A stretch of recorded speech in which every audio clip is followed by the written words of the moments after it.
Philippe Van Rose, bonjour. Vous êtes directeur du développement produits et services de Vermarine. Alors Vermarine, c'est une grande première sur ce salon. Alors effectivement, c'est une grande première pour une société qui vient de fêter son 20e anniversaire, qui vient d'ouvrir son 85e établissement. Voilà, mais c'est effectivement une grande première. Même si de façon quotidienne, nous vendons déjà de la billetterie et d'autres prestations au comité d'entreprise sur chacun des établissements que nous gérons. Alors vous permettez en effet aux collectivités locales d'exploiter des centres sport, loisirs, voire même des musées, des sites événementiels. Et là, aujourd'hui, vous les proposez à toute la clientèle des comités d'entreprise qui viennent sur ce salon.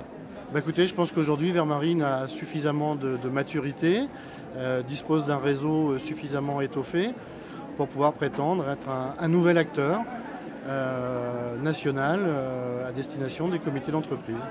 Alors vous me disiez en préparant cette interview, Philippe, que ça avait un peu changé les besoins des CE et entre autres, aujourd'hui, ils cherchaient beaucoup de solutions autour du bien-être, donc de la santé.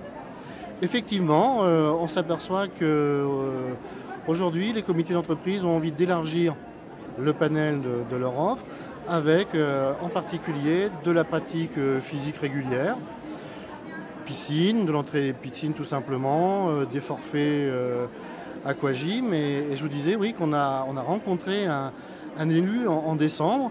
Un CE à Chartres. Un CE effectivement sur le territoire chartrain qui nous disait écoutez, le panier gourmand de Noël, je ne vous le détaille pas, vous le connaissez aussi bien que moi, je n'en veux plus, est-ce que vous auriez une offre autour de la pratique sportive, du bien-être, et on a effectivement su répondre sur l'établissement Odyssée de Chartres, le plus grand complexe aquatique de France aujourd'hui, en proposant différentes prestations articulées autour de leurs soucis.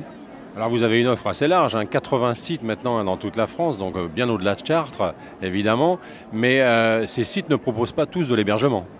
Non.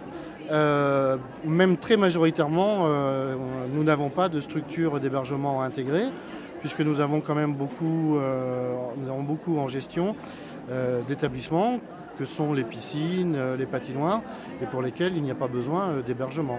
Alors comment je fais? Je suis un CE, j'ai envie de passer un week-end ou de faire une sortie groupe, il nous faut quand même 2 nuits ou peut-être même une semaine.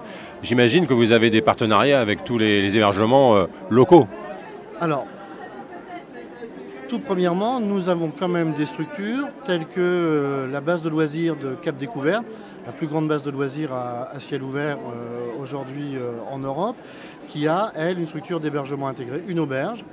Mais dès que, on va dire, la destination, on va l'appeler comme ça, a quand même un certain caractère touristique, bien sûr, nous montons des packages avec des partenaires hôteliers, restaurateurs. Voilà. Certains établissements ont une véritable vocation touristique.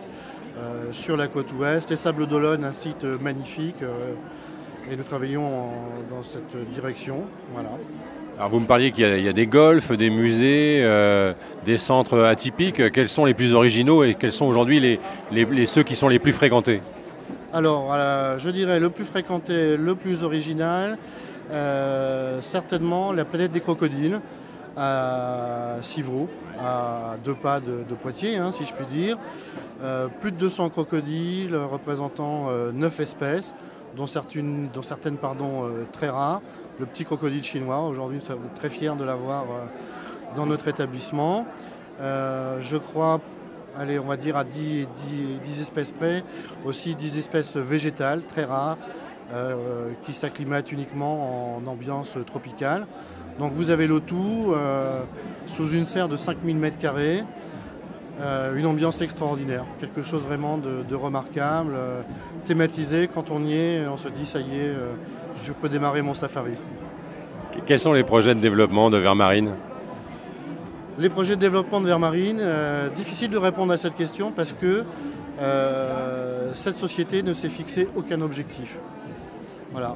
Aujourd'hui, toutes les offres sont étudiées et tout ce qui peut rentrer, on va dire, dans notre panier nous répondons aux appels d'offres des collectivités.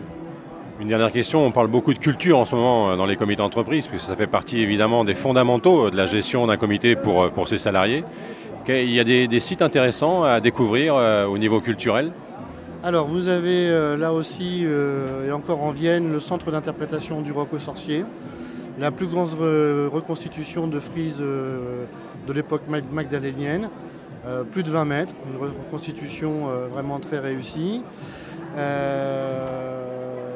Très bel établissement à vocation citoyenne qui retrace l'histoire de notre hymne national, la Marseillaise, implantée à Marseille. Le lieu de naissance, j'allais dire, de cet hymne national, quand les fédérés ont démarré de Marseille pour rejoindre la capitale et contribuer ainsi à la Révolution, à la prise de la Bastille. Un très très bel établissement.